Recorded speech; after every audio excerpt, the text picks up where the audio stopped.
Bismillahirrahmanirrahim. Assalamualaikum warahmatullahi wabarakatuh. Perkenalkan, nama saya Ahmad Rashid. Lalu ada dua rekan saya, Lutfi Ibrahim dan Ridho Septiadi Hakim. Di sini kami dari FRI 133 akan mempresentasikan Final Report TechMe dan PFT. Sebelumnya ini anggota kami. Lalu selanjutnya materi TechMe terdapat ada 7. Yang pertama adalah gambaran bisnis. Yang kedua adalah analisis STP dan marketing mix. Yang ketiga adalah strategi dan rencana pemasaran. Yang keempat adalah rencana produksi.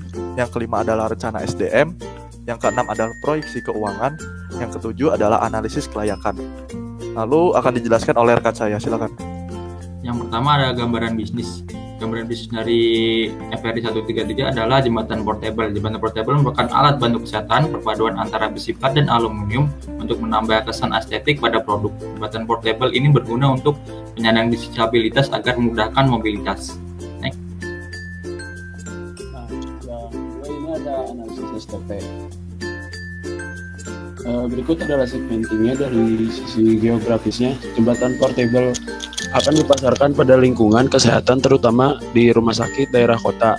Dikarenakan kebutuhan yang diperlukan pada lingkungan tersebut dan banyaknya pasien yang menggunakan kursi roda. Terus dari sisi demografisnya, yaitu jembatan portable adalah alat kerja yang dikhususkan untuk rumah sakit yang memerlukan kursi roda. Terus dari fisiografisnya, jembatan portable akan dijual ke rumah sakit yang ada pada dasarnya menggunakan alat kesehatan. Lalu BFR-nya perusahaan berfokus kepada kemitraan dikarenakan volume dijual tidak terlalu tinggi, maka perlu kepercayaan yang tinggi agar dapat menjalin kerjasama jangka panjang. Next. Lalu di sini ada targeting dan positioningnya juga. Target perusahaan kita yang kita ambil adalah target rumah sakit daerah kota.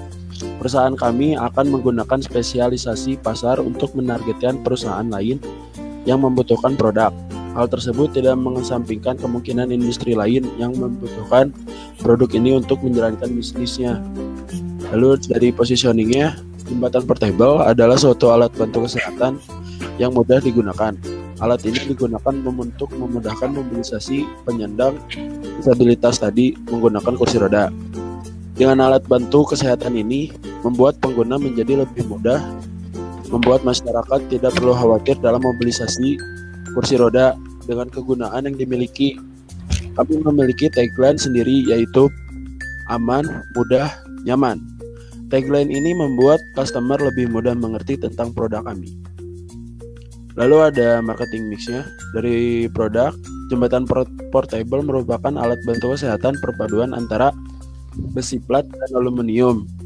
Untuk produk jembatan portable berguna untuk penyandang disabilitas dalam mobilisasi.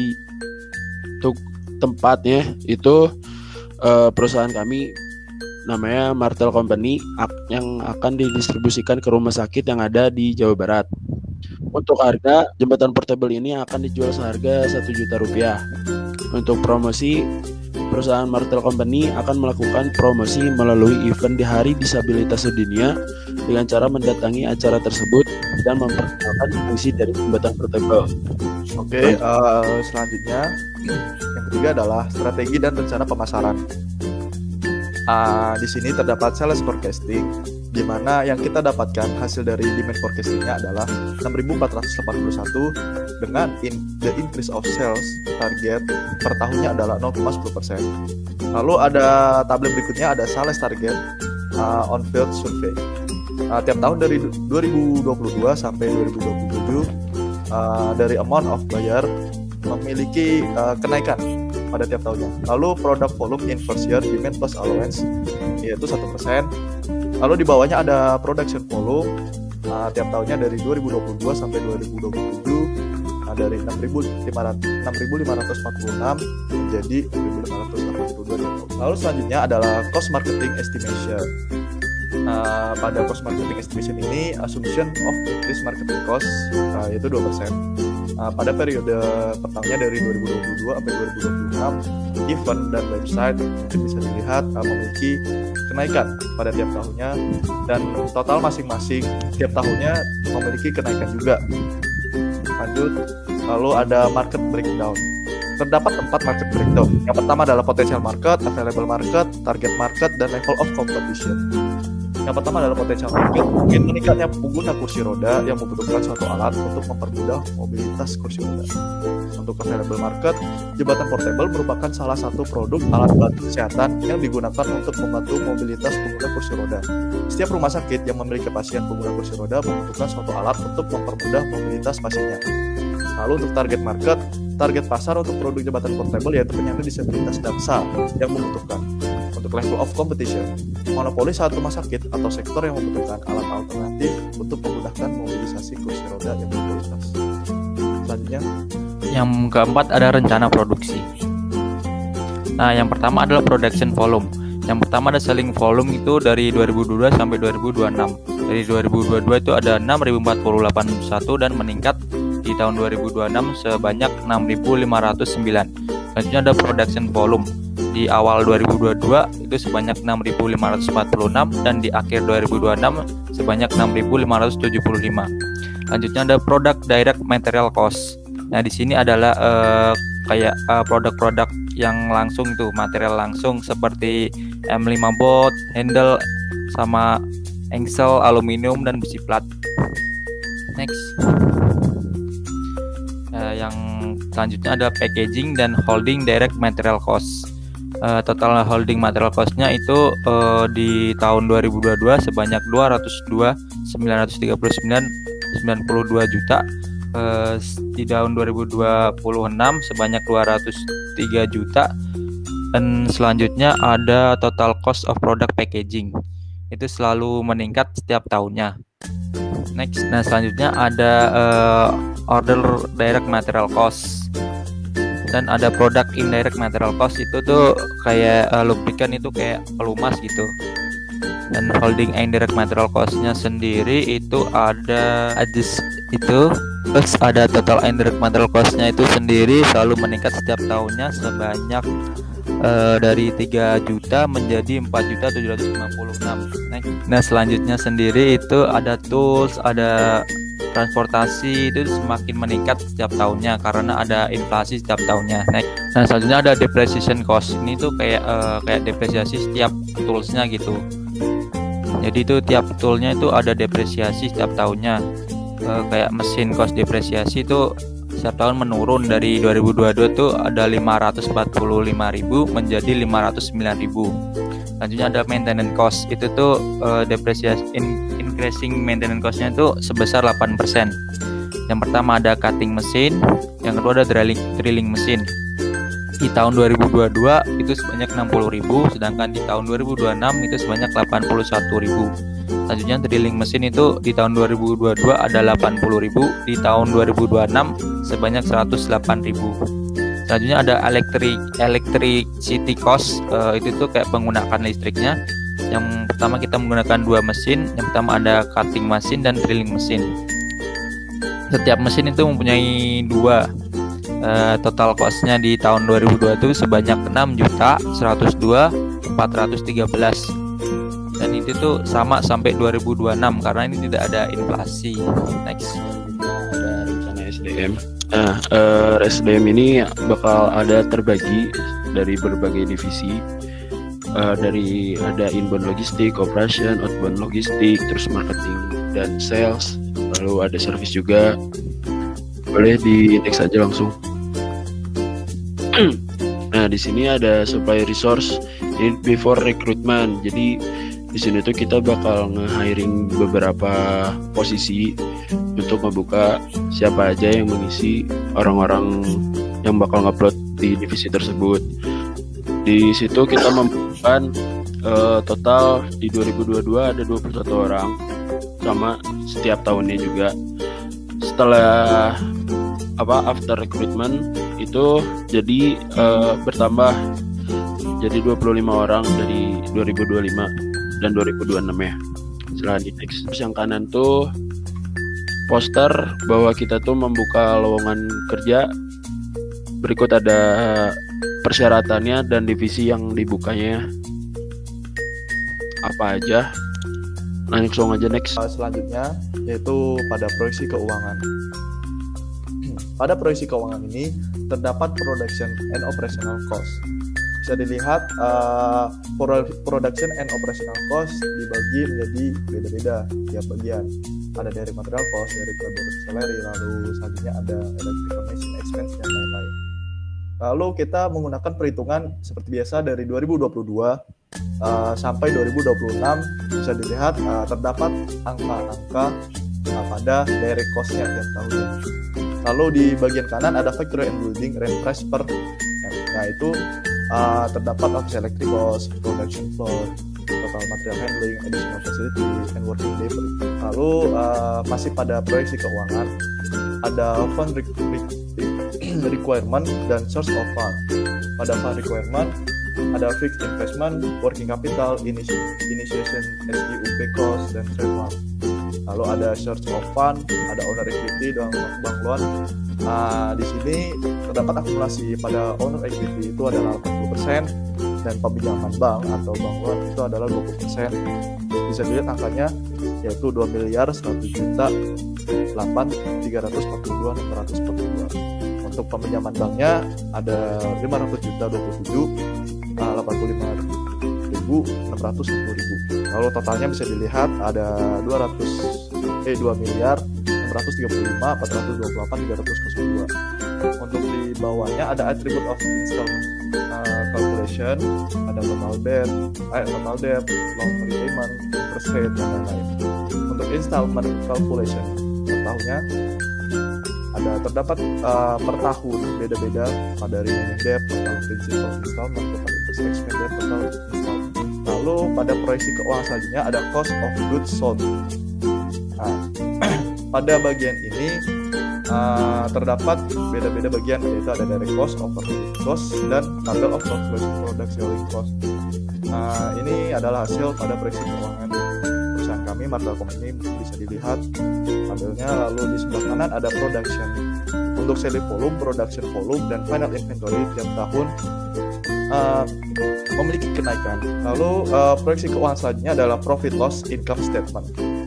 Terdapat dua tabel di sebelah kiri dan di sebelah kanan. Ada sales revenue income, yaitu sales revenue, ada cost of goods sold, lalu ada cost of goods manufacture, factory overhead cost, lalu operational cost. Terdapat 4 dan kita menggunakan tiap tahun tabelnya, yaitu dari 2022 sampai 2026. Kita bisa lihat. Dan pada proyeksi keuangan selanjutnya ada cash flow. Bisa lihat cash flow-nya ada estimation cash flow dan cash outflow. Ada owner equity, pengeluaran sales revenue, lalu ada machine and facility cost, tool cost, dan lain-lain. Lalu selanjutnya ada balance sheet, ada aset, ada fixed and intangible asset, fixed asset. Lalu di bawahnya ada liabilities and owner equity, ada liabilities dan owner equity. Ini adalah proyeksi keuangan pada perusahaan kami. Lalu selanjutnya adalah analisis kelayakan. Terdapat beberapa di dalam analisis kelayakan. Ada yang tabel pertama ada NPV dan PBP. Bisa dilihat ada initial cost flow, cash flow, operational cash flow, dan lain-lain. Lalu di IRR. Lalu di bagian kanan itu adalah kesimpulannya, yaitu perhitungan NPV. Dikatakan bahwa perkiraan cash flow yaitu pada NPV tahun 2025 yaitu 3.700.064.750. Lalu untuk BEP-nya pada perhitungan kali ini didapatkan angka BEP yaitu pada di sebelah kiri tabel sebesar 0,8. Untuk IRR, berdasarkan hasil perhitungan IRR memiliki nilai sebesar 46%, di mana nilai tersebut sangatlah baik. Di bawah adalah percentage increase NPV yang tabel atas dan tabel berikutnya ada 46% dan 47%. Lalu hasil NPV dan IRR-nya didapatkan 46,9%. Lalu untuk analisis kelayakan berikutnya ada BCR. Bisa dilihat angka-angkanya pada inflow dan outflow. Untuk hasil akhir BCR adalah 1,20 yang berarti dapat dikatakan layak karena hasil BCR adalah lebih dari 1. Lalu analisis kelayakan berikutnya ada tabel rugi laba atau income statement. Terdapat isi-isi rugi laba tersebut ada estimate cost of goods sold, lalu estimate cost of goods manufacture, lalu ada factory overhead cost, lalu ada operational cost. Di dalamnya terdapat isi-isi pada bagian-bagian tersebut seperti tadi seperti ada electrical machine expense, indirect labor salary, lalu indirect material cost dan lain-lain. Lalu untuk analisis kelayakan berikutnya ada rugi laba, yaitu ada 13%. Bisa dilihat perbedaannya pada persenan yang sebelumnya dan sesudah. Untuk analisis kelayakan berikutnya ada sensitivity analysis of raw material. Yang di atas ada 12%, and increase in raw material yang di bawah adalah 13%. Tiap tahun memiliki perbedaan pada angkanya, pada 12% dan 13%. Lalu didapatkan hasilnya percentage increase tabel paling bawah, yaitu adalah 12 dan 13%. NPV-nya adalah 249, 423 dan 439. Lalu yang 13% adalah 38, 463 dan 37. Dan didapatkan raw material cost sensitivity itu adalah 12,87%. Jadi hasil raw material sensitivity didapatkan sebesar 12,87%. Untuk analisis kelayakan berikutnya ada rugi laba income statement. Di tabel berikutnya bisa dilihat ada income pendapatan, estimate cost of goods, manufacture, direct cost, factory overhead dan lain-lain. Untuk tabel di sebelah kiri ada a decrease in selling product price, yaitu kita ambil adalah 7%. Tabel of selling product price calculation dan product cost bisa dilihat pada analisis kelayakan tabelnya. Lalu untuk analisis kelayakan berikutnya yang sebelumnya 7%, kita menggunakan decrease in selling product price, yaitu adalah 8%. Bisa dilihat tabel sebelah kiri dan sebelah kanan itu adalah rugi laba income statement-nya. Oke, selanjutnya ada analisis kelayakannya, sensitivity analysis of selling price, ada ya 7% dan 8%, dan hasilnya NPV-nya didapatkan berdasarkan perhitungan hasil selling price sensitivity didapatkan sebesar 7,84%. Lalu selanjutnya final report PFT akan dijelaskan oleh rekan saya. Nah, yang materinya yang pertama ada jarak antar supplier dengan kandidat lokasi, 2 pemilihan lokasi dengan faktor rating, 3 routing sheet, 4 stacking maksimum, 4 5 luas area, 6 FTG, 6 initial layout setelah art, dan 8 final layout. Next. Nah, ini adalah jarak antar supplier dari supplier A, B, C dengan Martel Company. Next. Selanjutnya adalah pemilihan lokasi dengan faktor rating.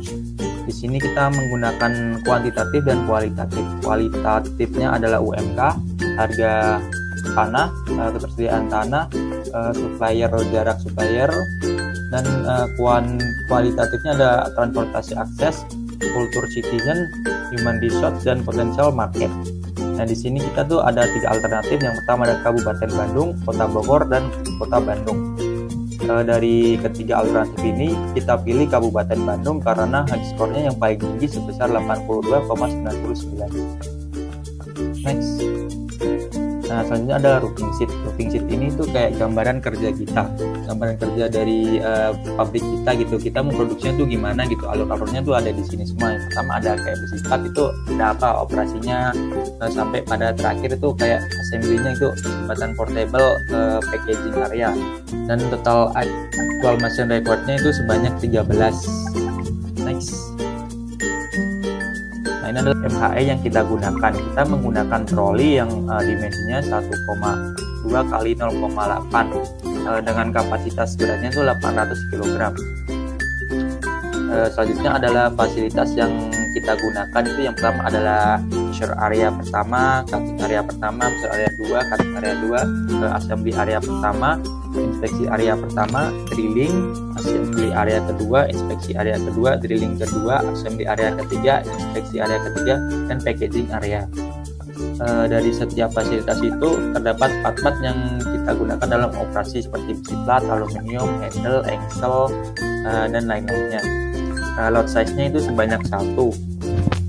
Dengan produksi per harinya itu sebanyak 29 produksi per hari, didapat dari yang tadi yang sheet itu. Selanjutnya adalah stackingnya itu dari proses nomor 1 sampai 28 itu berbeda-beda tergantung besar kecilnya suatu part tersebut. Dari sini yang paling banyak itu handle stackingnya karena itu ukurannya tuh kecil gitu. Mungkin next bisa dilanjut oleh Antoya.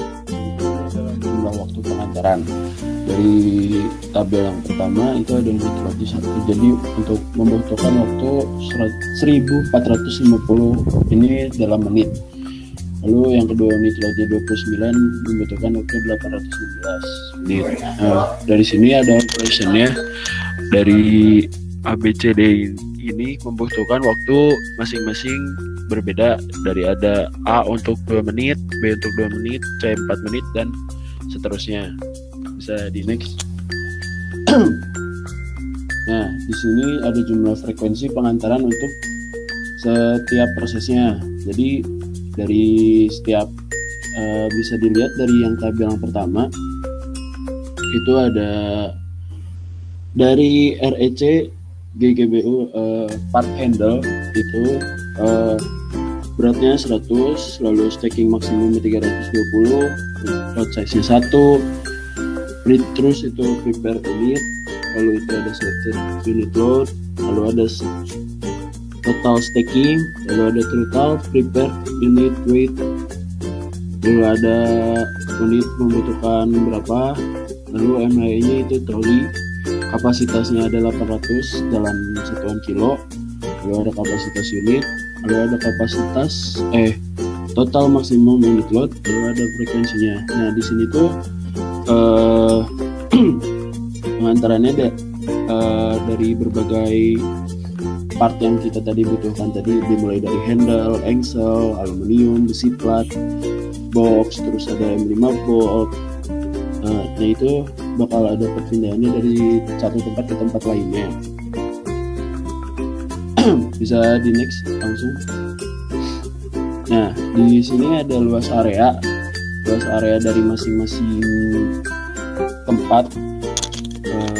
Dari yang A itu measure area itu mesin yang membutuhkan 1 mesin, jadi ada dalam satuan meter, lebarnya itu 2, allowance-nya operatornya cuma membutuhkan 1, allowance materialnya 2. Bisa dilihat dari total sudah dihitung, total luas area yang dibutuhkan adalah 580. Dari masing-masing area setelah disatukan kita membutuhkan 580 untuk membuat pabrik. Bisa di next. Lalu di sini ada FTC. FTC ini membutuhkan biaya masing-masing dari tempat yang tadi. Kalau yang atas itu dari REC GBBU itu membutuhkan biaya. Bisa dilihat dari total cost-nya. Misalkan dari GBBU handle itu ke REC itu tidak membutuhkan karena yang pertama antara barangnya, lalu GBBU ke GBBP itu membutuhkan waktu uang kos banyak 76.000. Nah untuk seterusnya sama seperti itu, tapi ini tidak berlaku untuk dari tempat yang sama, jadi harus ke tempat yang berbeda. Total cost yang dibutuhkan itu sebanyak 490.727 perak. Boleh di next. Selanjutnya itu adalah initial layout setelah ARC. Bisa dilihat tata letak initial layoutnya pada perusahaan kami ada REC, GBBU, ada A, B, C, D, dan lain-lain. Bisa dilihat ini adalah layout pada perusahaan kami. Oke, lanjut. Nah, ini adalah final layout pada perusahaan kami. Bisa dilihat pada perusahaan Martel Company sebelah kiri dan itu adalah tempat ibadah di sebelah kanan. Kita menggunakan final layout ini sesuai pada layout ARC yang sebelumnya. Ini adalah perusahaan kami Martel Company. Bisa dilihat. Oke. Sekian, terima kasih dari FRI 133. Apabila ada salah kata kami mohon maaf. Terima kasih. Wabillahi taufiq wal hidayah. Wassalamualaikum warahmatullahi wabarakatuh.